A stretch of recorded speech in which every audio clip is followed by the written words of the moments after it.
Hello and welcome to Paxton Road TV. This is Talking Points, episode number 50. I am Sam Spurs for Life, and we are going to be talking all things Spurs, rounding off what was an eventful deadline day. And we are going to be doing more soul searching, I guess, discussion, whatever you want to call it, as we Spurs fans do. Before we start the show, though, please, if you're watching live, hit that like button. If you're not watching live, hit the like button as well. Share the comments you want in the comment section below, and like and share and all the rest of that comments and stuff like that. So, good evening, gentlemen. This is what we're going to be looking at today. The transfer window. Has the Spurs squad been improved? I'm joined in the house, as always, Mike-Hotspur Hustler, Sean, Don P, and welcome in from Spurs Debate TV, a regular guest of ours, Josh. Good evening, gentlemen. Are we happy? Are we okay? Are we what we did? How are we feeling after yesterday's events? I'll tell you what I'm feeling. I watched. I was saying this yesterday. I've been watching AFTV. It's great. It's gold. It's absolutely gold. It's golden TV. I just thought I'd mention that anyway. Anyway, let's get on with the show. Let's not do any further. Let's go straight into it. Josh, I'm going to come to you first. Then, based on the topic of the show, has the Spurs squad been improved in your opinion? It's a big question, Sam. That's the million. I always start off with the big questions, mate. I wouldn't say it's a simple yes or no. I mean, if you want me to rate the window, I'd say 7. I'd give it a 7 out of 10 based on what we've got rid of, what we've added, and I think this window takes us nicely into the next window, and I expect better things in the next window. And it is the summer, and that's when everyone does business. January is very difficult, mate. To get another team's top player to leave is not easy, and money is not, always the answer. So circumstantially speaking, where we're at, January, I give it a 7, and I would say it's improved the squad overall. But there are still areas that obviously we all know there's a few more gaps to be plugged. But I would say overall, yeah, we've strengthened somewhat. Well, 7's a good number because I think between us yesterday, I think Sean was the poo-pooer yesterday in our show. I think nothing's changed from your point of view. I was giving it a 6.5. I think Mark might give it a 6.5. We'll come to you firstly then, Don. Same question to you. Has the squad, and you don't necessarily have to give a yes/no answer, but in your opinion, how has the Spurs squad improved? If it has, in your opinion. I'm not sure if it has, I don't think we can really say that if we're losing 4 players, 3 attacking players. Yes, you could argue that Conte didn't play them in his last 2 games.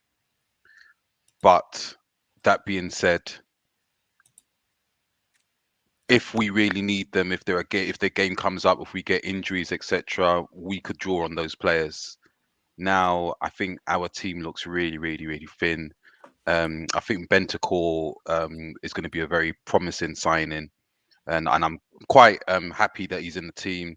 Excited to see him play, but I do think Kulu. I think it's going to be a while for him to bed in and settle in. So I don't know how we can categorically say that we have actually improved the squad. I just can't say yes, we have improved the squad. That's fair. That's a fair point. Well, we've got is a bit of a graphic I'll put up a little bit later on, which shows the positions of it shows a 3-4-3 or 3-4-3, and it shows each position which players are in that position potentially that could start or be the backup. So it might change your mind. I don't know. I'm just going to come to this comment in from Mojo. Yes, it has been improved too. Excellent. Hopefully players in and the outgoings will be the best part of the window. So do you not think then, Don, that the players that went out, because those are the ones that have gone, Dele, Tanguy, Gio, Gil apart from that, those other 3 didn't really feature that much. Do you not think players that didn't actually play and you bring in players that potentially are going to play the Conte way, does that not make an improvement in your opinion? As I said before, if all being well and everybody's fit, then it's not so much of a loss with them with those guys going. But the minute that we start getting injuries or something happens with COVID, or anything happens where we need to look to our bench and to our wider squad, then I just think it looks really, really, really thin. We're still in the FA Cup as well. You don't know what will happen in Brighton. If we progress against Brighton, we're going to need a bigger squad. So I'm really concerned that when we look to our bench looks really, really thin now. So yeah, so I just can't see how we've actually improved. Yes, you can say around dressing room harmony, but I just can't imagine those players really kicking up. They're not. I don't think it's going to be. I don't think it was terrible. I don't think it was farcical at the training ground at Tottenham, like where they're really disrupting training. The only thing I will say is obviously Conte wants to imprint that he wants to have certain behaviors within the squad and everybody all working towards the same goal. And if you see Tanguy not putting it in on the training field and he's running half-heartedly, that doesn't set a good precedent. Sean, what's your thoughts? I'm sorry, Don. I just wanted to come No, straight. I finished. What's your thoughts, Sean? I suppose I'm kind of in the same corner as Don. To be fair, I think there's a massive. We've taken a massive gamble on these two players, and I mean it's the thing I've been reflecting on today is that the optics of PRTv going back to his old club, the club that he has the most, and saying, "Can we have some of your bench fodder to pad my new employers up?" Doesn't look very good, to be honest. And the only thing that's redeemed PRTv in my eyes is that he has managed to get players out, which he was not very good at doing at Juventus. I mean, he had a really bad reputation. I think he's taken a lot of stick in his homeland. I think he's the butt of many a joke in Italian sports media. But I mean, the positive I think is that, unlike Don, I do think the shenanigans of Tanguy and Dele and well, so we're led to believe Gio does have an effect on the squad, and I think that's a good enough reason for Conte to say, no, I want people who are serious, and so that's a good thing, I think. But I'm a 5 out of 10 transfer window because it's a gamble, and it doesn't, and the optics are not good. Going back to your old employer to lift a couple of players. Isn't any transfer a gamble though? Any transfer we bring in, isn't that? Yeah, but if we went into the window, everyone was saying we needed to improve right wing back. Have we? Or get another striker in. Let's get into some more discussion because I just want to get everybody's viewpoints just to see where we are. Then we can get into a bit more. Mike, give me your thoughts on the window itself because I want to give my little bit of my thoughts as well, and then we can have a talk more. I don't think we're weakened because my thoughts are, if the players that Conte's got rid of are not useful to him, then what's the point of them being in the squad? I'd rather, if he's got two players that he's brought in and they're going to be useful to him, then surely that in itself is Spurs being strengthened because we've got players that are going to come in and Conte knows he can rely on them. He's brought them in because he's wanted them at Inter Milan, etc. Whereas the players we've got out, I mean, I think I saw somewhere, it might have been on Jack Pitt Brooks' tweet or something like that earlier today. I think the 4 players that have gone out, I think, if I'm not mistaken, they've had 3 league starts between the 4 of them. So that in itself speaks volumes. Regardless, I mean, okay, we could argue that if we were struggling with COVID or if we had injuries, we called upon them. But we've seen them in the team. What do they bring to the team? They struggled against Morecambe. They struggled against Mora. I mean, these 2 lads that Conte's brought in, I think I know more. I know Kulu. I've seen him play at Parma quite a bit.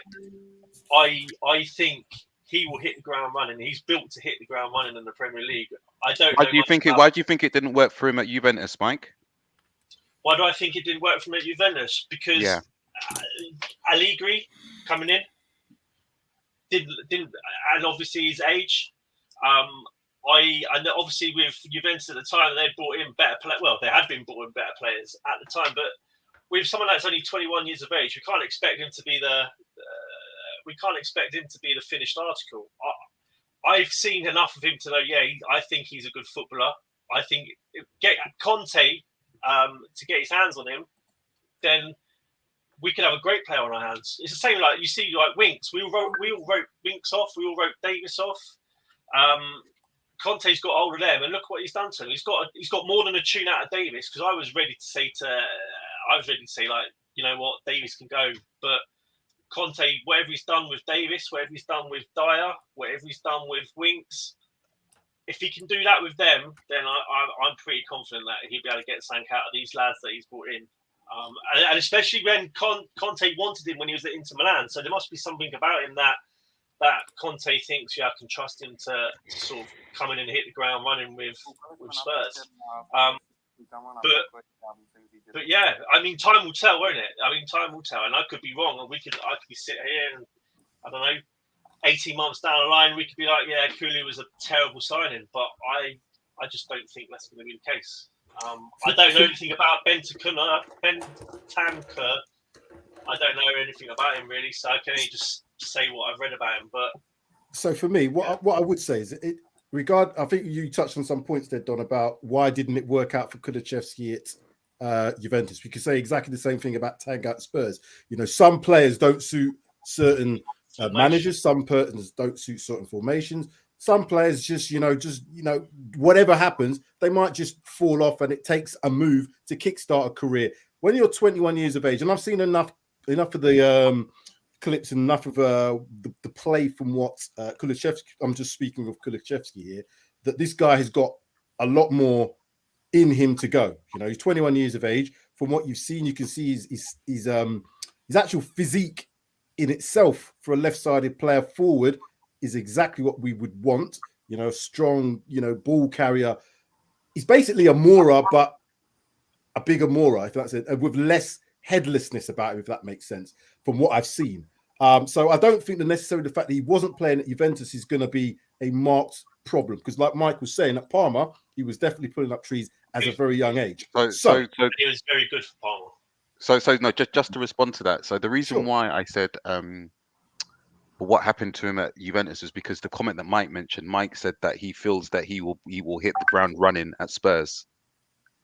So that's up for debate. That's up for any player. To see that's the bit that I was challenging. So I'm thinking to myself, normally, especially at that age, you're inconsistent at that age, aren't you? Unless you're. So that was my challenge. So yeah. You could say that, but players are 21 years of Mike. Players are 20. We could look at. I know we're talking about the top quality. You look at Marlon and that. Those type of players, if they've got that sort of talent, they will get into the team and they will progress regardless. We can look at Oliver Skip on a more of a micro scale for us and say exactly the same thing. 20 years of age, 21, looks like he can progress. So I'm happy in terms of the signing because of the age, the profile. It's somebody that will fill a position, hopefully go straight into the first team. I don't know if he's going to go straight in and hit the ground running as we've talked about, but certainly in terms of a signing, he appears that he's going to be someone that Conte can rely on to play. He couldn't rely on the likes of Tanga. He couldn't rely on the likes of Gio, and definitely Dele. I think he just lost the love of being at Spurs. If I'm honest with you, he put out that tweet today, all the rest of it. If he really loved the club that much, he'd put more effort in. So I think we've got to give these players a little bit of time, and that's the problem I think we've got. But just on that, hopefully they will hit the ground running. But as you said, we never know. The question I wanted to answer, and I'm going to ask firstly, Josh, what are the positives? Because I know there's a bit negative and positives, but what are the positives? What are the even betterest in terms of the whole transfer window? I know we've talked about this right wing back. What positions do you think maybe should have been filled, or do you think there's going to be obviously more activity to the summer to maybe fill some of those positions better? I think we have when we think of filling positions, we're not Man City, we're not Chelsea, we're not Oil FC. We haven't got Champions League. We've got a manager that's just come in. There's a lot of things to take into consideration when we compare our transfer window to Liverpool or these set teams where Moyes has been there 3 years, Arteta's been there 4 years, 3 years, Pep's been there however many years, and and Klopp and whatnot. So we're in a different place to a lot of our competitors in terms of where we're at in this development with the top manager, because we went with Nuno, unless we can all agree he wasn't a top manager. We've now got a real top manager in who knows what he wants. He's proven, he's done it. No one can argue with his record.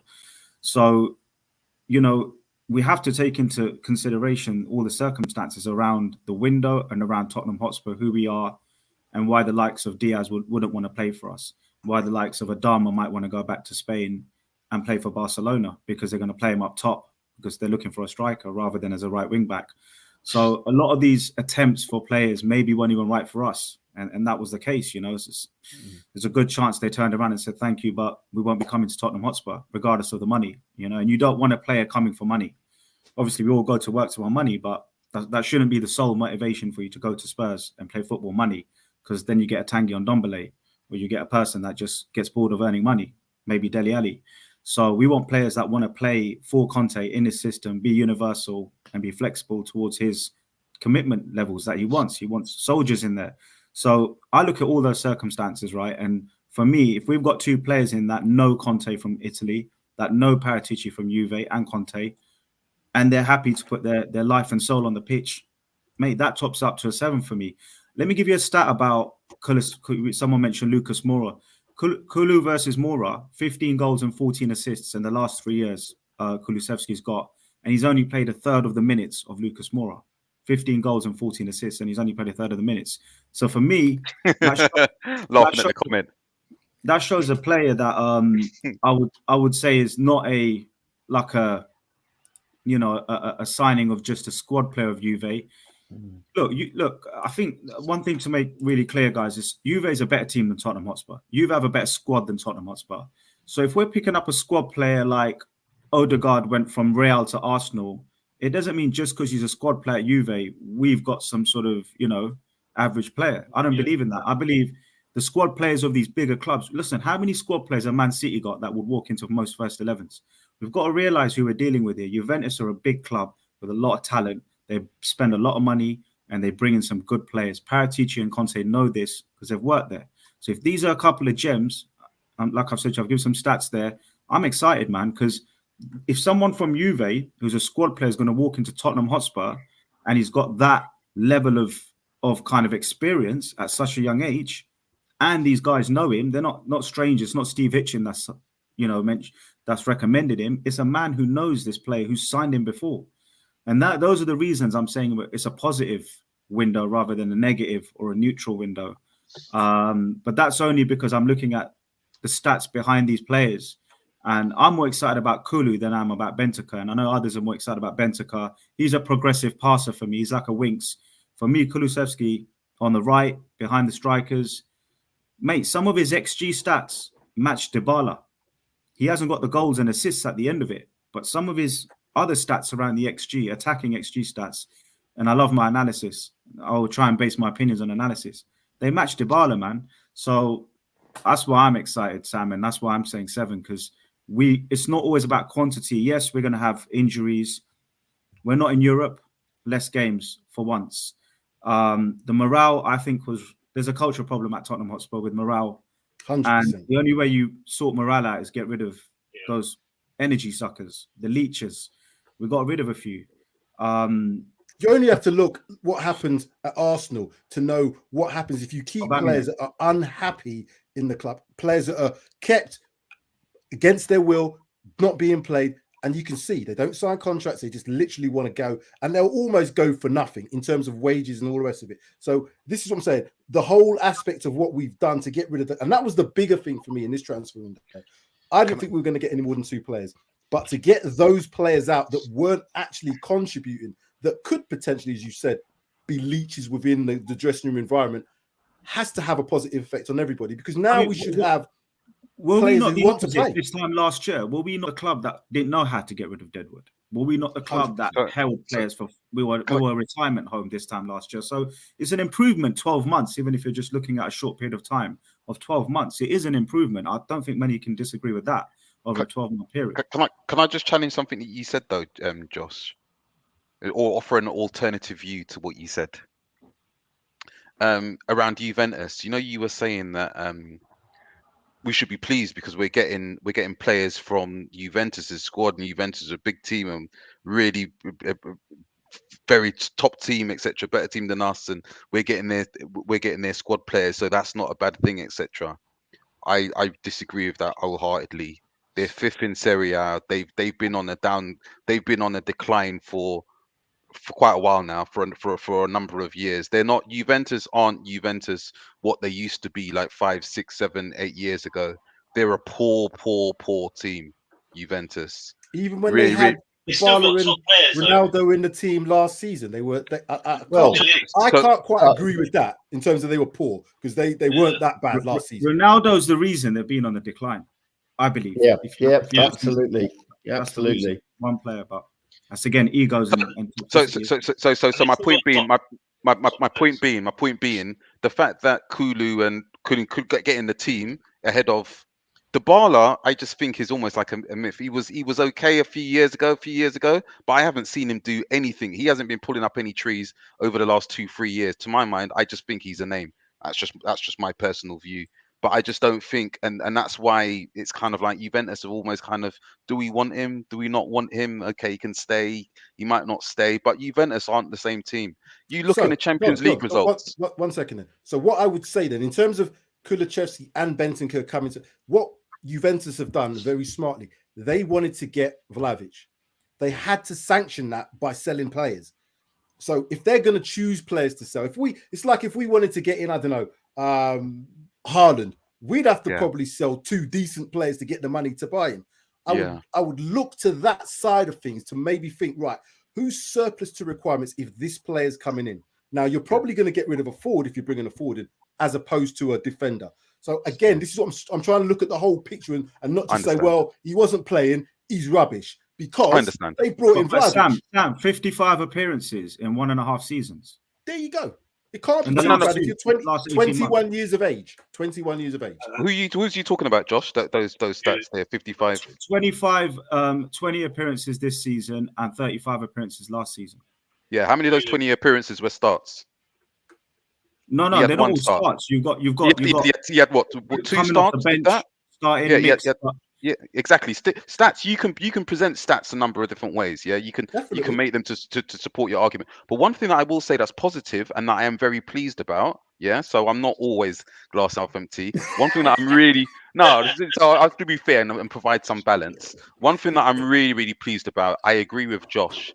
There's definitely been a distinct change in our approach in terms of getting rid of players, and that basically tells me that Levy and Paratici is always going to back Conte, but Levy, very importantly, the person who really signs the check at the end of the day, he is really supporting Conte. Conte has said that he doesn't want these players in the squad, and Levy has swallowed it, forgot about the balance sheet, and basically got them at the club. I think that's a massive positive.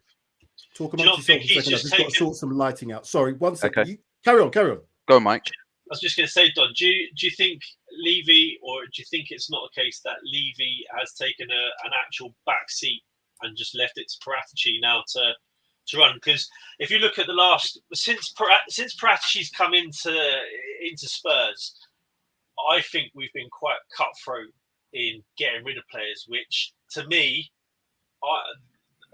that makes me think that Levy has taken a back step, because we got rid of Dele Alli for free, which if Levy was in charge, I can't see us letting Dele Alli go on the type of deal that he has.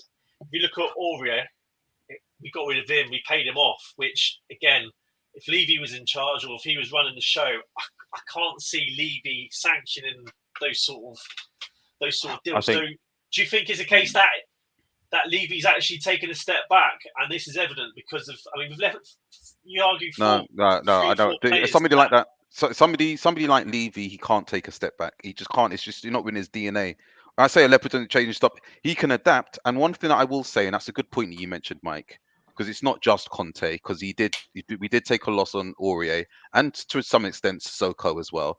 But he is back in Paratici and Conte. That's how I look at it. As He's backing those two individuals more than he's playing the back seat. As I said before, there is no way that Paratici is calling all the shots. He said to Paratici, you know what, you take care of all the transfers. I won't do anything. I'll just focus on the business. Everything that happens in an organization as big as Tottenham, as big as that PLC, has to get the rubber stamp of approval from the CEO. So he has to sign off on things. So he trusts Paratici. Can I ask the question based on that philosophy then? Would you say that would be the same for Conte, Don? Would Conte have to answer to Levy in terms of picking the team? Because I don't. No. But that's different. That's one thing. So I would look. The only thing I would say about Paratici that might have, obviously, if he says to Dale, I've got this player, but he's 150 million he's got to spend, but then the valuation suggests it's 50 million. Yeah. If I was in this position, Dan Levy who's going to sign a check, I'd question it. But if he's identified the player and everything looks good in terms of the balance of the cost and all the rest of it, then you have to go with him. In the same way that Conte says, I don't want Tanguy Ndombele playing for me anymore, even though he's on 200 grand and cost the club 60 million pounds there or thereabouts, he's gone.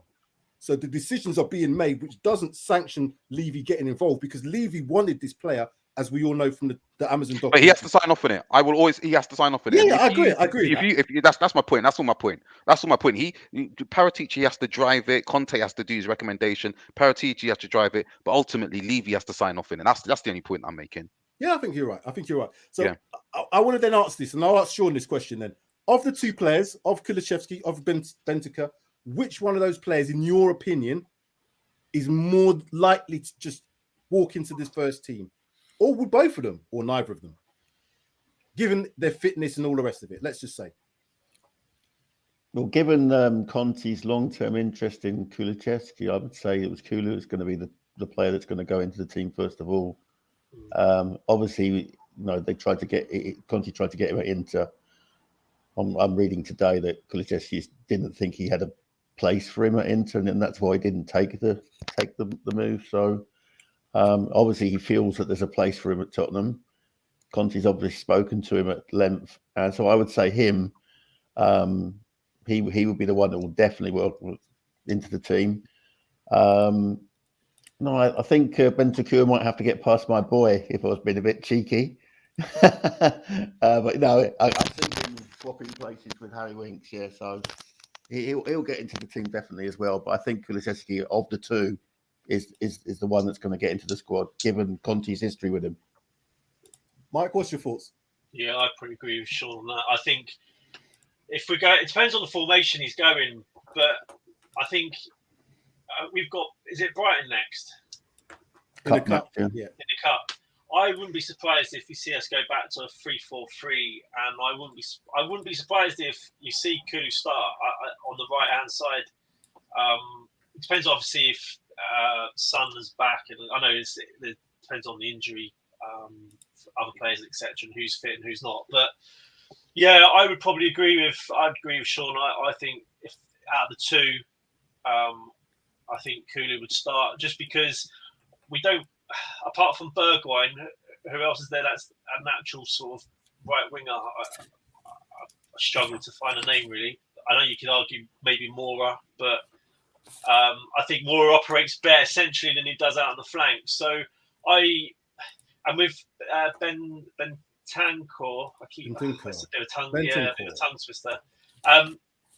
I think it's going to be a little bit more difficult for him to just come in and straight away walk into that team, because he's got competition with Højbjerg, Skip. As Sean mentioned, he's got competition with Winks as well, who, to be fair, Skip and Winks have been playing quite well. I think the competition for Højbjerg, I think that's probably what he needs. But it also gives them free rest as well. So, I'd go Kulu. I think it makes sense to see what he's about. It's less of a risk, isn't it? If you've got someone in the attacking third, it's less of a risk to start them than it is someone perhaps in the centre of the park, whereby you need someone that's going to sort of dictate the game or drive that tempo. So I think, Kulu would be the less of the two risks to start with. Let me answer to the ball. I'll ask Josh first, and I'll come to you, Don. At whose expense then? Whose expense would Kulu start? I think I probably know the answer, but and whose expense would Benteke start if you had the choice? Depends on the formation, I think, Sam. So if we're going to play 4-3-3, then obviously for me, Lucas Moura, on that right is where Kulu goes in, because he's played there before. But if we're playing the system with a striker, 2 strikers up with the man in behind, then Tanguy, Lo Celso with 2 potential creators, you could say, of the team. So he slots in there, and that's why I think he's been bought over those 2 going out with Delhi as well. All 3 of them were pretty much cams. And that's why I think Conte sees him, man, behind the strikers. He's got the engine to get up and down the pitch. From what I've heard, reports, very hard-working player. He gets back, he gets stuck in. And obviously he's tall, so he gives us a set-piece advantage. And let's be honest, we need that right now. Set pieces, defending and attacking. So I think Moura on the right. And yeah, those 3 I mentioned earlier that are now no longer with us, thank God, in my opinion. The 2 behind. Sorry, Josh. Do you think we will play a 4-3-3? Because this is what, as he's saying here, we've played it probably a couple of times under Conte. Played a 4-4-2 under Conte. 4 at the back hasn't been his bag, but do you think there's a potential that he might change the system? I think he's not had the players to play the systems he wants in certain games and change it up because he hasn't had the personnel. Yeah. And that's what this transfer window was about. It was about getting rid of personnel that aren't flexible enough for the team or the system that he wants to play in that moment, and getting in players that will work day and night for this man, and do a shift, do the graveyard shift if they have to, which getting back and everything. From what I've read of that Bentancur, his ball retention is better than what we've probably got at Spurs at the moment. From what I've read, that's why. I'm guessing that's probably why he's been brought in, because of his ball retention. And he can keep the ball better than the 3 that we've got. I mean, Winks is pretty good, to be fair to him, at sort of keeping possession and retaining possession. But Skip and Højbjerg, you could probably argue that they're a little bit sort of way off. Just one thing on those 2, Skip and Højbjerg. How many times this season have we said they need a rest? How many times have we said Pierre needs a break? A couple of games, or what's his name? Skip needs a rest. So we've got now in the engine room of the team, we've now got options which we didn't have, because you wouldn't bring on Lo Celso or Tanguy because they just weren't doing it for Spurs for whatever reason. He can do it for Argentina, but he wasn't doing it for Spurs, in that, whether it was a false 9 or behind the strikers or coming in for Højbjerg. So that's why I say 7, because I think we've actually been quite clinical in both positions that we needed help in. And those 2 that he's brought in might suit the 3-4-3 formation better than what we've got at the moment. Which, when you look at it, Son on the left, Kulu on the right, Kane up top, and then you could find that Bentancur and perhaps Skip or Winks or even Højbjerg, to be fair to him. But that you might see that balance. And it might be like Bentancur might not be a great player, but I mentioned this, I can't remember, it might have been on Sid's stream the other day. Sometimes you just need the right player to sort of glue the team together, and Bentancur might be. When we look at Southampton and Watford, last one was a win last minute. You could say we got lucky with that win. Southampton, the red card helped us. We got a draw. What options did he have off the bench, really? Chelsea, what options did he have off the bench? You just had to look at the bench to see when we had some of the youngsters in there. There was no game changes. We hardly had anything to change the game. We hardly had it. And the fact is, that's why I think some of the substitutions were so late with Conte, because I don't think he had enough desire or enough trust in some of these players to actually make a difference, in my opinion. Let me just come to Don quickly. Don, in terms of those 2 players starting, who would you think would need to come out the team for them to start, in your opinion? You're on mute, mate. Mute, mate. That old chestnut Don. Come on. Apologies for that. Winks. I'm not having Winks at all. This so-called massive improvement that look what Conte's done for Winks. Winks holds the ball. He's still crap. The only thing I will say about him, he's got a good attitude, so you can see why it's like managers, or when you're at school and you get a teacher like a kid that does everything well in school and does all the yes things, not necessarily providing the output, but does the right things. That's how Winks is. Yeah, he's just doing what the master says. He's doing what the teacher says. But he is terrible. Our ball retention under him. There has not been a single game where I could think to myself, you know what, Winks has really controlled the pace of that game. He's really dictated that pace. He's kept our ball retention going. No, he does not do that. That is not in his DNA. So Bentancur, I think, is the key player. I think we're dismissing the fact that he's played, I don't know, for the last 4.5 years, he's been more or less constant in that Juventus team, even though I didn't speak about it in the most glowing terms before. It's still a decent team. There's still a decent team, Juventus, and 43 caps for Juventus as well. I think Bentancur, and as Mike was saying, his ball retention skills is far superior than, from what I understand, to any of the players that we've got playing in this central midfield. So definitely him. I really do think that with Kula, though, I think it's going to be difficult for him to get game time. Call me naive or whatever, but all the reports that I've read about him, yes, he can be quite quick once he gets in his running, but he's stiff. As well as being, so he's not as mobile. You know, when you're saying like a bigger Mora, one thing about Mora is he's very flexible. And if anything, I think in this season, it's been one of his better seasons, Mora. Because normally I'm always having to go at him for running down blind alleys. But at least this time he's been playing a lot more with his head up. And he's had the odd game where you think to yourself, you know what, Mora's won us that game. So I think it will be harder for Kula to get that game time, especially if Son's fit and Bergwijn keeps his progression that he's had in recent games, because I've been very, very impressed with him in the last couple of games. That's my view. I want to come to Sean because I was smiling all the way through that when you mentioned the Winks thing, and Sean knows the reason why. But before I come to Sean, let me just say a big shout out to Bob Spur who's watching. So glad to see you in the chat, Bob. Welcome back. I know you've been ill. It's great to see you. And hopefully on the mend, on the road to recovery. But yeah, thank you for being on this stream. Sean, would you like to say anything to Don P regarding Winks? No, I mean it's opinions are like arseholes, as they say. We've all got one. But no, I do believe that Winks is now playing in the role that Pochettino first had him in the team, which is as a progressive ball player. I think, for me, if we're talking about the two central midfielders, Bentancur and Winks are similar. Yeah, Bentancur is possibly a bit. He's a bit more aggressive in the tackle, and he's got very good interception stats, from what I understand.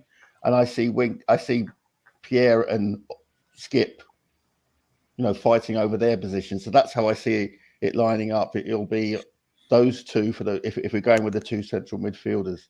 And obviously, sometimes he plays 5 in the middle. He only goes 3-5-2. So, he's got 4 to perm the 3 positions for him. But I think, we're all entitled to our opinion. I think Winks is coming back somewhat to his earlier form. I'm not saying that he's a world beater, and there are better players than him. And I think Bentancur is going to give him the right go for that position.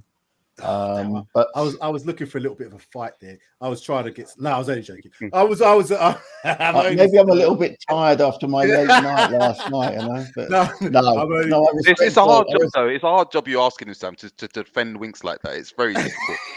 No, but not for me. Don, don't get me wrong. I will defend Winks. Yeah, I was number 8. He was number 8 for a long, long time. That was his number.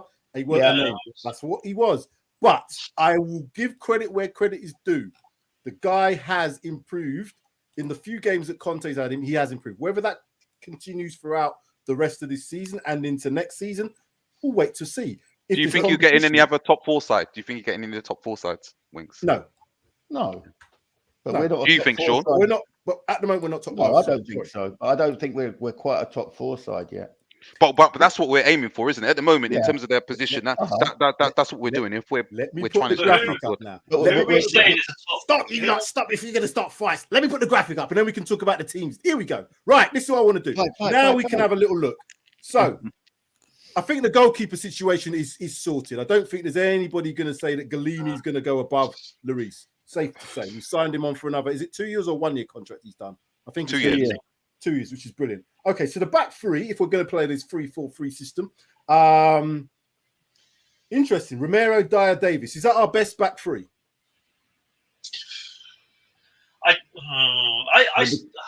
On form for this season, I would say yeah, but I personally think Rodon's I think he's a better centre back than Davis, but I can't prove it because Rodon hasn't played much this season.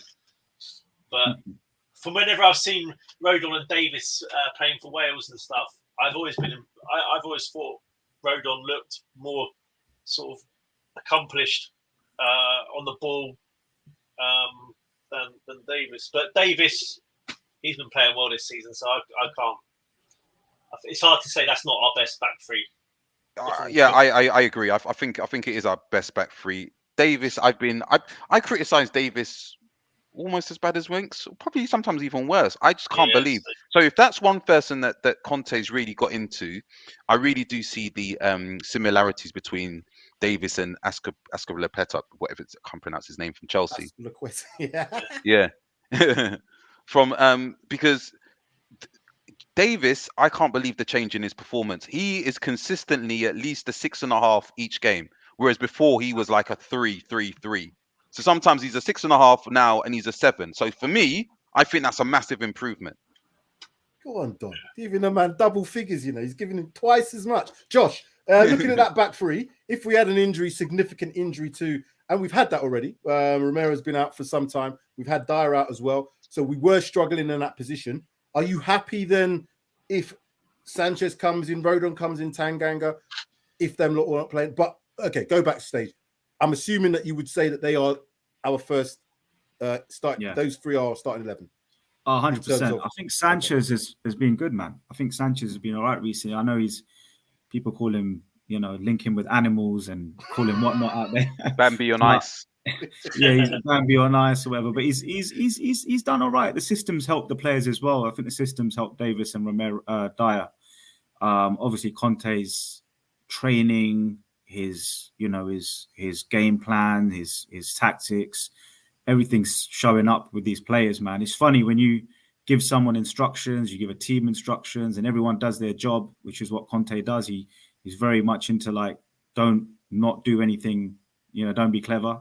These are instructions. Do what I tell you to do. Maybe Kane gets a bit of a free roaming, role. I think these guys have got instructions. They've got a template to work in, and they've all improved because of that. It's funny how when a manager knows what he's doing, suddenly players look better. But looking at that bench, it's still a problem. I mean, Tanganga's been Bambi on ice himself recently. We saw that against better teams. Chelsea just made him. I felt sorry for him. I was at Chelsea away. What do you think he can improve? Because I've seen him play. He's played well before in games. Yeah. I do think there's a player. Maybe I'm being too optimistic. I mean, look, there's a player in there. Chelsea away, that own goal, I was behind it. Look, he headed into Davis. What was Davis meant to do? You can't disappear. So it hit him and went in.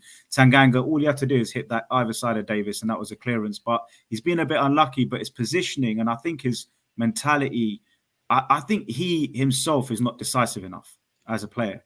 I think he gets stuck in two minds. And what? I think it's the opposite. Josh. I think he as basically, I think, especially after the Man City game when he was ultra aggressive against Sterling and things, it's almost like he wanted to use that same philosophy on everything. And I think he needs to stop and take a step back and not be so impetuous. Like when you look at that Werner, was it the Werner goal? I can't remember who scored it. I think, no, not Werner, Ziyech. Yes. He's in two minds whether to go back or go with his man. And this is the difference between a quality, world-class Rio or Vidic or, maybe a Romero, hopefully. We'll see how it goes. They just make the right decisions more often than not. And I feel like Tanganga's decision-making is Jekyll and Hyde. It's Jekyll and Hyde, man. And how does a manager improve the mentality of that bit? Because that's you're getting into psychology now. You're getting into, picking the right in a split second. But as a centre back, that is a large part of it. I used to play centre back. That was my position. But reading the game. Yeah, that's a big thing of it, and I think that can definitely improve. As age, that's why you see. If you look at most centre backs, they're much better in their later on in their career. I think you need a pillar next to you, and that's where if you look at like Liverpool, what's his name? Van Dijk. Van Dijk, sorry, yeah. You look at Van Dijk, or you look at Diaz at Man City. I just feel Tanganga needs a very strong player next to him to learn his trade from a better player and make those mistakes. That's the problem, though. You can't teach reading the game. You've either got it or you've got that ability to learn to read the game. You can't. It's difficult to, in my opinion, it's difficult to teach someone to read the game, and that's where I think you look at Sanchez. I don't think he can read the game. Tanganga can't read the game, whereas I think Rodon, I do think he can read the game. It's just if you go back to that Liverpool game, which I think was probably his downfall as to why he's not been given more game time, was it for Mane? I think it was Mane's goal last season. I think he was caught in two minds whether to attack the ball or let the ball bounce. He let the ball bounce, and obviously we can see the goal. But I think that's what our issue is, and the back line is. But even that what you just said. But Mike, sorry to cut you up there. But even that what you just said there, he was in two minds whether to take the ball or to let the ball bounce. As a central defender, you always taught. Don't let the ball bounce. Yeah, it's not a decision to make. That's not, as a Premiership player, that's not a decision, a hard decision to make. It's standard. It's what you do as a centre back. So what we have to look at is and I do agree with some of the points Mike was saying about, some players can't read the game, because this is why some players make better managers than others. Because if you just focus on your position, and Kyle Walker was probably a good example of that from when he used to play for us. Brilliant on that, but he couldn't really read the game. But he was so good at what he did in his position that he could recover and get himself out. Do you not think he can read the game better now, though? I was just going to add, because he's now playing with a better setup, with better players, with a better coach, he can be taught to be better. But if you still watch Kyle Walker, he still makes mistakes in that sense of position. No, for England, though, I think you got to give him credit. For England, even for Southgate, he looks like he reads the game. He looks like he's not just doing it for Man City. Is he playing ahead of Reece James at this moment in time? If Reece James is fit and Kyle Walker's fit, I don't think he is. Because I think Reece James is a better player. That's just going on for Kyle. I'm not. We could argue that point about them two players all day, but I still think that players who can read the game tend to be able to, like Dyer. I think Dyer is the reason why Dyer has maintained his situation throughout the whole of the managers that have come and gone, because he can read the game. His ability might not be at times as good as somebody else, but watch him. He leads everything. He watches. He knows where the line is. He gets players up to the 18-yard. Right, we're going to go up to set. Watch what he does. He's always marshalling. That's why when he's out, Sanchez cannot do that.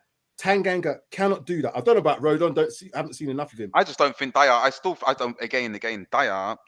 He might say read the game. Some of his decision making is so poor. Some of his passes that he makes. Some of the things I just think no, and decision making as well. If you know that you haven't got the ability to play that pass to your defensive midfielder when he's been marked tightly by, I don't know, a player or two players, don't make that pass. You can't just all put it down to ability. It's in his brain as well. So I just think to myself, yes, okay, in comparison to some of the other defenders that we've got, he might be a little bit better at reading the game. But trust me, he's not somebody that we should hold up as the holy grail. I think his passing's got better though. Yeah, I think his passing's far better than what it's been like, especially long distance. And you can argue quite a lot of our attacks earlier in the season. I can't remember who analysed it, but someone analysed Dyer's passing in, I can't remember what game it was. He has improved under Conte, Mike. He has improved under Conte. He has improved. Conte has improved him. We're going to have to move off these defenders because we're not even got to the players who bloody brought in yet. I wanted to come to Sean. And I don't get a chance to talk on the defence. Oh my God. Nah, we've got to move on from the defence now because they're going to take. We could do this all day. Looking at the midfield four. The way this is put here, I guess it's midfield four. If you look at the wing backs as being a part of midfield, I do agree with Royal, Bentancur, Højbjerg, Reguilon being the starting four with those others in behind. Or is there some, maybe flexibility in your head in terms? Because I think Skip should be a star, in my opinion. Maybe possibly even ahead of Bentancur and Højbjerg. That's just a personal opinion of what I've seen of him. But what's your thoughts?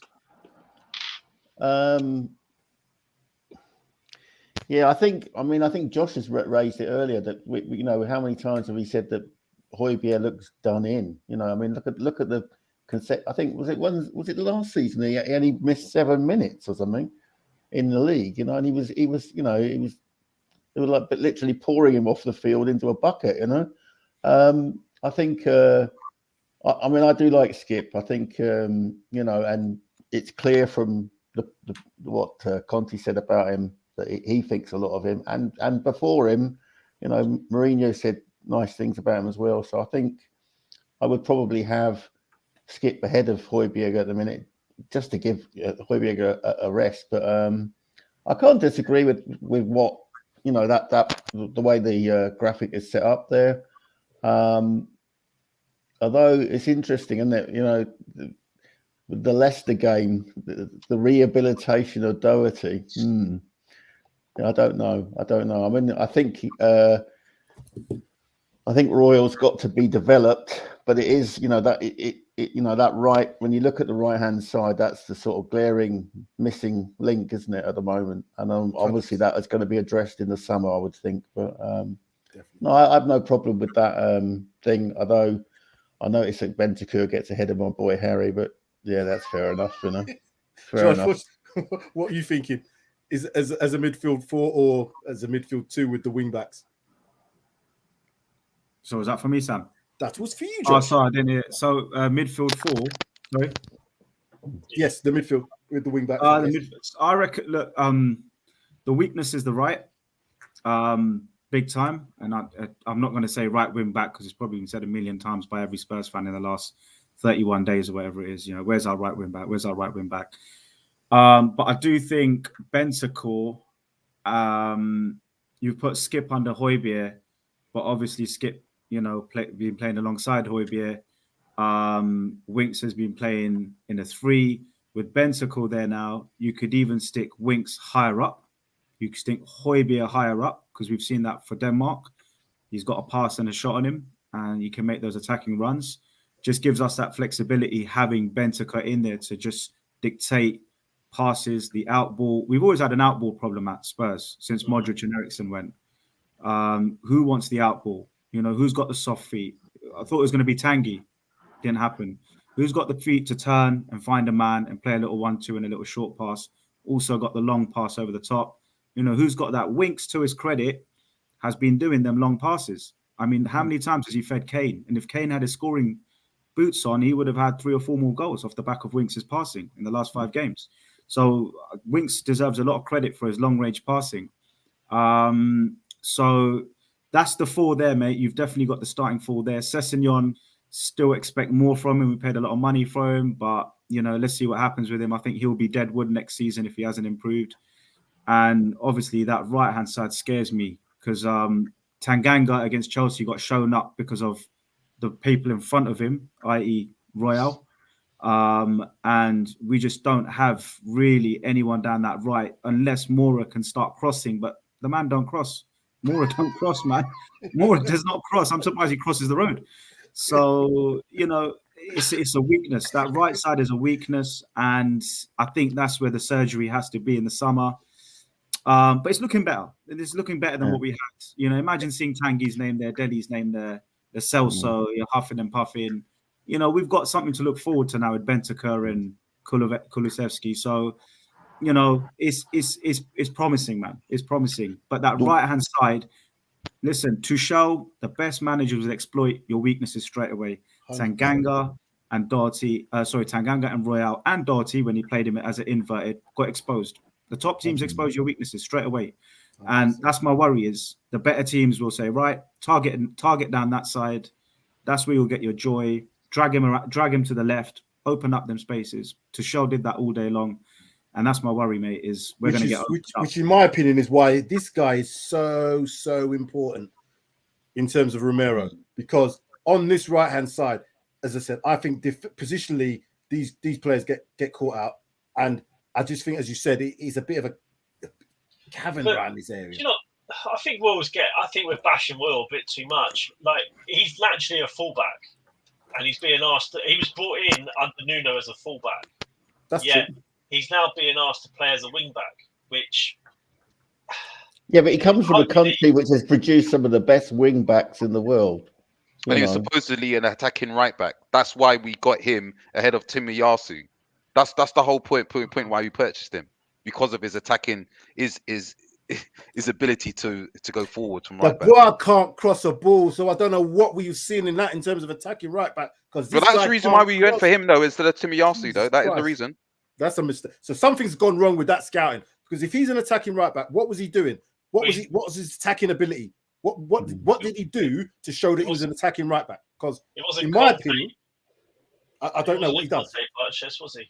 No, but if he was bought for an attacking right back, usually what I see from an attacking right back is get down the line, cross the ball, or get down the line, get in the box to try and get strikes and goal. None of which I see this guy do. So in defense, he's going to need some development. He doesn't do it for Arsenal yet. No, but we know that. But he's he's excellent defensively.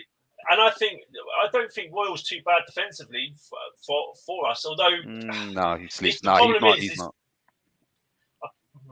The problem guys, he's got a responsibility in this system under this manager to do two roles, and the answer is he can't do both. So he finds himself in between. Reguilon shows on the left how to attack and defend over 70 minutes, and then he gets tired. This man gets caught. If when I'm looking at him and I'm looking at his performances, he knows he goes forward, and then he doesn't get back quick enough, or he's back and he doesn't get forward quick enough.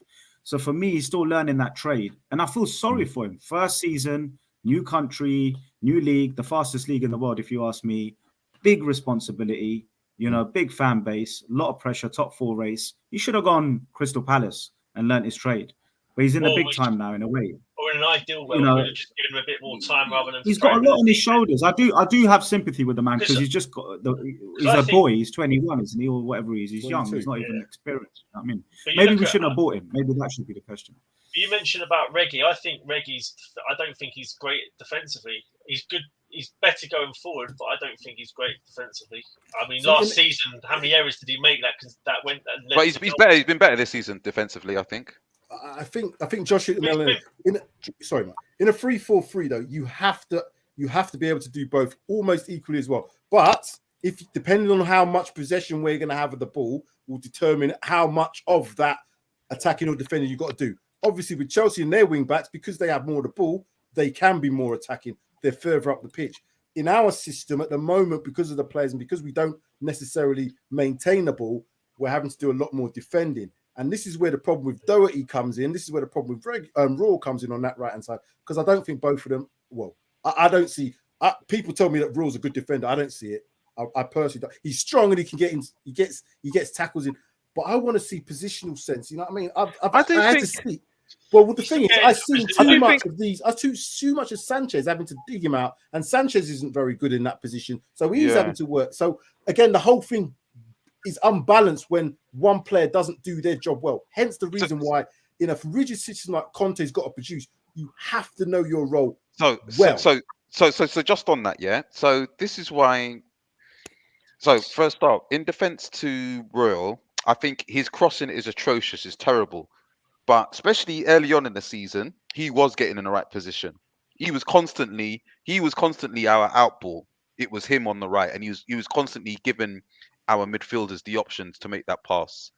They might not have been able to make the pass, but he was always there. But what I will say now is this is why I think it's so important having a player like Bentancur, because the way this formation works in Conte's formation with the 3 and the 5 and the 2, it's not just Romero or Sanchez backing up Royal and Doherty.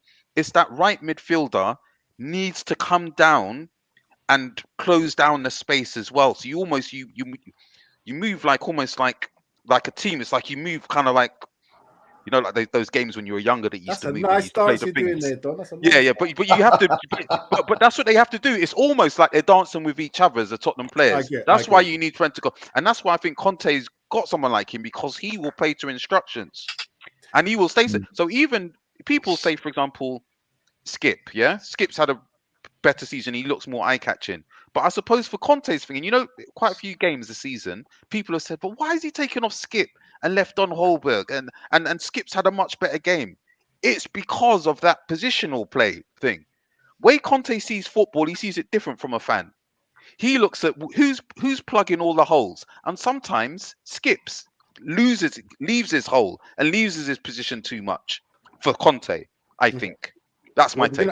We're gonna have to move off this midfield because what Mike has go on to the forwards for me. I think Kane stands alone in that sense. We've talked about, Conte's talked about Bergwijn probably being his understudy, and probably Son could be that. But if we just look at the 3-4-3, if we look at what's on there, would you say that Lucas is ahead of Kulusevski at this moment in time then?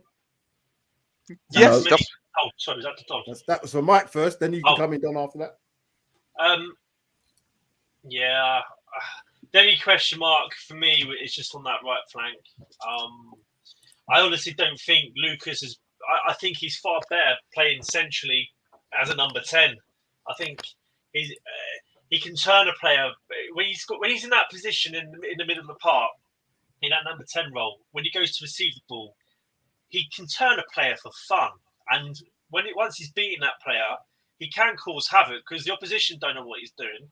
And I think Don P mentioned it earlier. The only problem is sometimes he runs down blind alleys and he's a bit of a headless chicken, so even his teammates don't know what he's doing. But I think he's lost out on that right flank.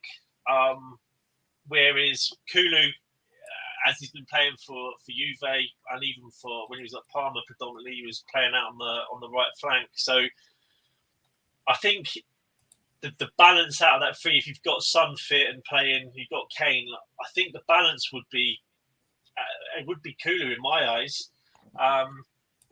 And Lucas, I think Lucas would be the one that potentially would drop to the bench. And I mean, if Kane gets injured, we've seen Bergwijn can do something up top. So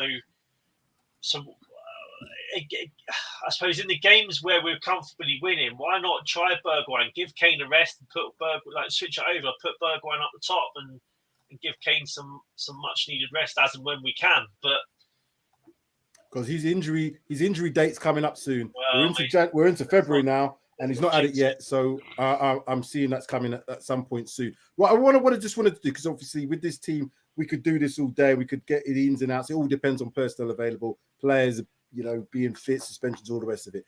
However, this now is the question for the last part of the show, which I'm going to ask to each of you, and I'll start with you, Sean. Is this squad good enough this season to get top 4? It is, because no one, there's no one is really tying down that little 4th place. It is only just 4th place we're looking at, But I think we're going to come up short. I'm really hoping that the 2 boys from Juve, and I, as I say, as a follower of AS Roma, this is going to stick in my throat. But I hope they hit the ground running, much like Kufal and Souček did for West Ham, and really improve them. I hope that there are, that there are marquee signings which actually, make sure that we camp out on that 4th spot and get into the Champions League. My gut feeling is that we're going to finish 5th or 6th, and we're going to be in the Europa League place at the end of the season. I just think Man United's depth of squad is better than ours, and that could be the difference. Fair point. Mike, good enough for top 4? Yeah, I think I probably agree largely with what Sean just said. I think the squad's good enough. When you look around us, West Ham haven't really improved, strengthened the squad. Arsenal have done the opposite. It is on paper. I mean, Aston Villa, they're the only one. Do you know what? We don't mention them enough, and I think Villa's done some great business. And under Gerrard, they look like a decent football team. So they'd be my only sort of. I'd throw them in as dark horses who we might just need to be a bit wary of. But yeah, I think the squad's good enough. I do think we've got the squad's good enough. We just got to be lucky, and the same with the other teams. It's just going to come down to whether we can avoid injuries to key players. If we can do that, then we stand a good chance of getting that top 4. Yeah. So good. So Sean's just not quite there. Mike's in the camp. Don?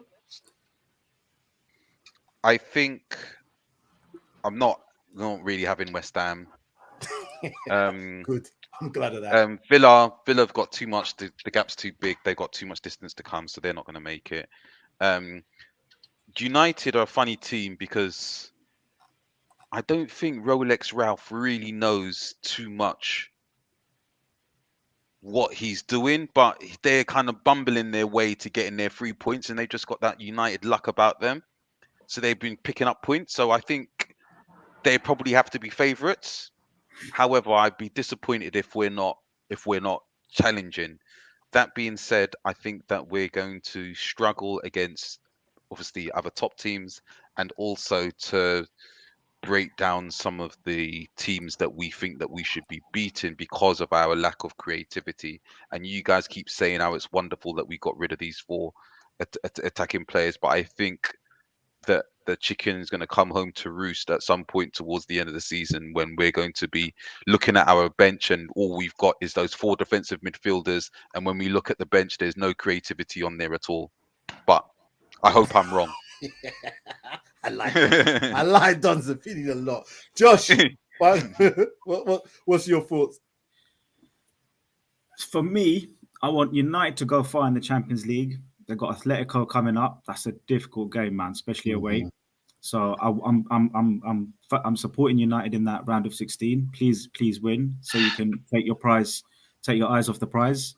West Ham, please go far in Europe for me as well. I'd love that. Maybe pick up a couple of injuries. Not that I mean harm on anyone, but I'm not going to complain if one of their strikers or someone's out. Arsenal haven't strengthened in the window. I'm shocked they didn't bring in a lone striker. They didn't bring in maybe another midfielder, a DM. So I'm looking at it, and if United and West Ham, listen, Chelsea might get dragged into it too, but if United and West Ham go on a European run, by all means, please get to the finals of these competitions so you can take your eyes off it. Then we can sneak in there, guys. But for me, if United and West Ham come out of their respective rounds, then it's game on, because now everyone's got the same amount of games, obviously the FA Cup, and everyone's got a bit of rest. United have the best squad, you could argue, maybe attacking wise.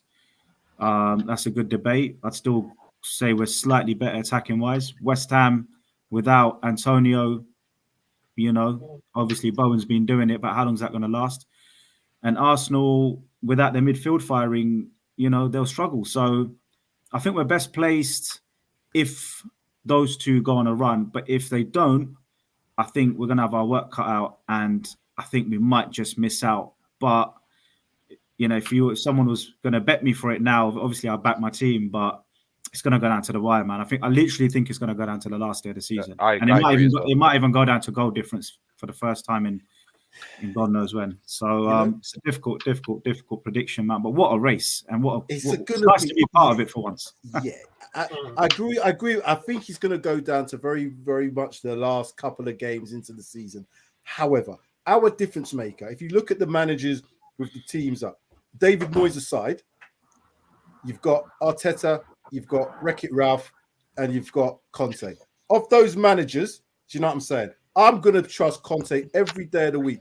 Given now that he's had a mini preseason in this international break, given now that he's got rid of players that he cannot rely on, given now that he can kind of introduce all his flaws, because he went 9 games unbeaten with the squad that he had, with all the problems that we had. It looked at one point like he said to himself, you know what, I don't know if I can get any more out of this lot. He was almost resigned to that fact. I think that might have changed. The fact that he's been able to get Romero back now, Dyer's back in the squad. Touch would we keep Kane and Son fit, because I think those are essential for us, but they're all looking like they're fit. A bit of wood, touch on that. I think we've got an 11 that can definitely compete with Man United, and we've got a better manager than Man United. Man United, because of their depth, is my only concern. If we have some significant injuries, I think they pip us because they can bring in a more strength and depth. But we've only got 1.5 games a week because we've got the FA Cup until we either win it or we're out of it. So there's no reason why Conte cannot manage this team through with those players that we've already looked at to get that top four, because he likes to have a condensed squad as well. You know what, Sam? All the teams above us don't have a Kane and they don't have a Son. Now, Ronaldo 100%. Will tire. Ronaldo will tire. He's 37 years old. And Champions League, if they play him, which they will, because obviously who doesn't want to win the Champions League? That man's going to tire, right? Cavani, he's going to tire. Rashford, on and off. Greenwood, he's behind bars, mate. He ain't playing no more minutes this season. Can't even talk about that. Oof, yeah. Anyway. So strikers. If you go attack for attack, that's where we win it for me. But where we lose it is in the same place, because if we lose Kane, we've got no one off the bench as well. So and our defense and midfield. If you got to admit, our midfield is poor. I don't. Don. Let me just come, because Don always just throws them at me. Are you saying then you would rather have McFred than our midfield? Because that's all I've got to ask you, because that's the midfield that we're comparing against. Because Man United are the competition for me. Now, if you're telling me that you'd rather have McTominay and Fred, then we can't talk anymore. No, our midfield is better than that. Of course not. But it's how you define midfield, isn't it? You're talking about what you're talking about is central midfield. Yeah, you're 100%. Talking about central. You're talking about central midfield. Those two players. But if you look at Fernandes, as much as I say to him he's greedy and he's whatever, blah blah blah, he'd absolutely walk into our team. Yeah, there's no one. Even a Sancho, even a bloody probably off form Sancho at the moment will probably walk into a bit arguable, but stand a chance of getting in to our team. Rashford, they've got a good midfield. They've got a good midfield. They've got a good midfield. What they're poor at is that they're defensive midfield. Remember, Donny van der Beek's now gone. Remember, yeah, no, they still got good thing. They still got Lingard as well. They've got a good midfield. They've got a good midfield. I'm not going to think their midfield is strong. Their defensive midfield positions are terrible. Yeah, McFred and they're terrible. But then what have we got?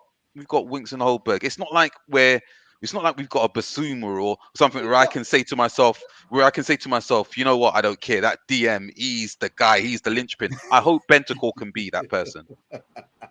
So that's all I'm saying to you. It's in roundabouts. But I agree with you. I agree with you, Spurs for Life. I agree with you, Sam, that our X factor is Conte, and we've got Conte, and they haven't got Conte. And I think towards some of those close games, it might come down to him. That's what's given me that little bit of confidence that we might get there. If Conte's happier now, which I hope he is, I think we'll see that ability to drag the team through, because he's got players that will want to drag themselves through. I would have been happier if he had got his first choices. I would have said yes. Conte would be over the moon. Everything is thinking, but ultimately, I know that he hasn't got his first choices. Yeah, I'm not saying that he didn't want those players, but they weren't his first choices. So we'll see what happens. Choices were though. Pardon? Who do we think his first choices were, apart from Diaz? I think it was Diaz and Troy. I think Troy was for what we needed for January. Why are you saying that? If he didn't go to Barcelona, he would have come to us. Why didn't we put a bid in for him in the beginning, like when we first? We bid £15 million for him. But why did we haggle for 2 weeks, 2-3 weeks? Because it's Levy. We don't even know if we actually put an official bid in for Traore. It's just hearsay. Okay. All right. Wait. I think as a Tottenham fan, I think you're being one-eyed all of a sudden if you're going to all of a sudden say, "Oh, we didn't want him anyway," or it was because of Ryder. We might have done that. We might have done that. But to say that we didn't want him, I think is a little bit disingenuous. I think we had discussions early set, but I think that's where it ended. I don't think Conte wanted it. Otherwise, we would have put in a concrete bid right at the beginning when talks were done. So we wouldn't. It's with you look at Kulu and Bentancur. We wanted them. We put bids in. The business was done within a few No. I'll tell you what happened with those players. Mike. So if that's the case, if we didn't want Traore, you're saying then that we didn't want a right fullback or a right wing back or anybody on the right. Is that what you're saying? Because he's the only player. Traore's not that guy. He's not that guy. He might not be that guy. What I'm trying to say to you is that the only player that we've gone for, and everybody knew that we wanted to upgrade on the right-hand side. Diaz is left, yeah? On the right-hand side, yeah? is Troy. He's the only person. Adoma, he's the only one that we wanted to go for on the right side because that's who bloody Conte wanted. I'm so glad we didn't get that player. I'm so glad. Would have had him at the Pardon? beginning.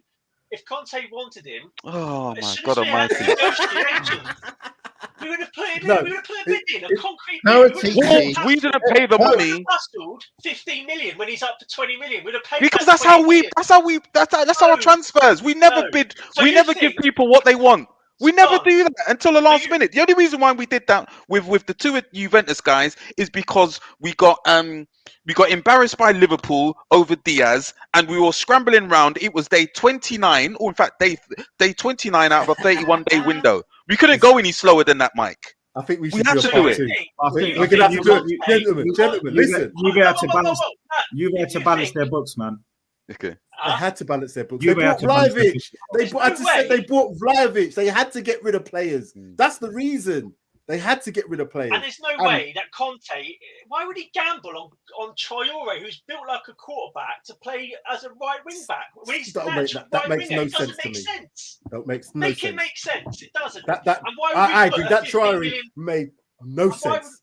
And why would we put a 15 million bid in when he's when he's 20 million? 20 million is not a big amount of money. If we're paying 19 million for Bentancur, why are we going to hustle over? Because that's Levy, and he's got track record, history. Hold on a second. I If we've thought got another for a show, I can tell you all the Hold on, transfers. I'm not a word If we here. just bid another 3 million or 4 million, and we'd have got that player. Sean, say your point. Say your point. I thought we'd agreed that Levy had taken the hands off. Exactly what I No, was he about to approved. say. Now we're He backtracking. signed, You're as I said contradicting before, he yourself. co-signed. He writes that You're check. killing me. You're killing me, He Dom. signs. You're contradicting yourself. Is Levy? I'm not. This is a part two. Listen, time out. I'm Time out. consistent. Look, Josh wants to go now. He's had enough of this bloody Paxton lot. They can see it. No, it's Spurs debate. It's nice to be watching. Oh, that's It's nice true, to be though. watching. Spurs Nice to be debate. watching. He's actually called Spurs debate, so that's actually a very good point. We should do a part two on this one. I think us five should get together again because Don, you've done something today. You've just boiled people up. It's like, yeah, we're ready now. I'm ready to go on this Traore one. I want to talk about Traore. I'm happy to discuss Traore. And he scored it 7 out of 10. Who scored it 7 out of 10? You did. When did I score it 7? I scored it 5 out of 10. Look at the recording. 5 out of 10. The transfer window. Jesus I didn't Christ. make a score I this gave week. it This week. 6.5. I gave it 6.5. Okay. Yeah, 5.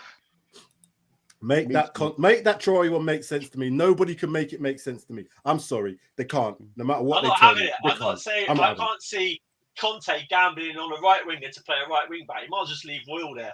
Yeah, exactly. 'Cause they're no better than each other. Shall we do a part two at some point? We'll have to find a could do. show where we can do. But Josh, please tell the viewers where they can find you. That'd be really good. So we can spring them. Connect after all of that. You love it, Josh. All of that. You love I'm it. still recovering, mate. I'm still recovering, mate. If you want a calm, relaxed, nice conversation about Tottenham, come to my channel, Spurs Debate TV. I mean, yeah, come to the channel. Find me on Twitter, Spurs Debate UK, not TV UK. Someone's nicked my handle on that one, but Spurs Debate TV on YouTube.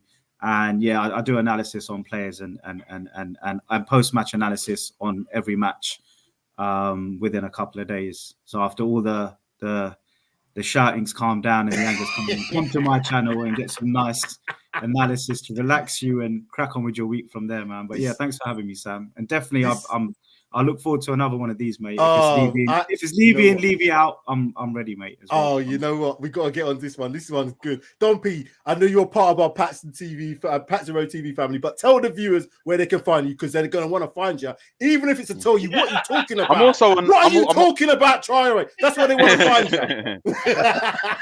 I'm also on Insta, just Don_P8. Nice. Don_P8. Okay. Mike and Sean, you're already all over the place. So they can find you all over the place. Twitter, and more Twitter and Instagram as well. So I'm not going to ask you to. But this has been lively. I like these ones. This is the ones I like. When it's like, oh, hold on a minute, not having that. I like that one. I'm not having that. But anyway, gentlemen, just got a few more comments here. MisterK saying, big up, Josh.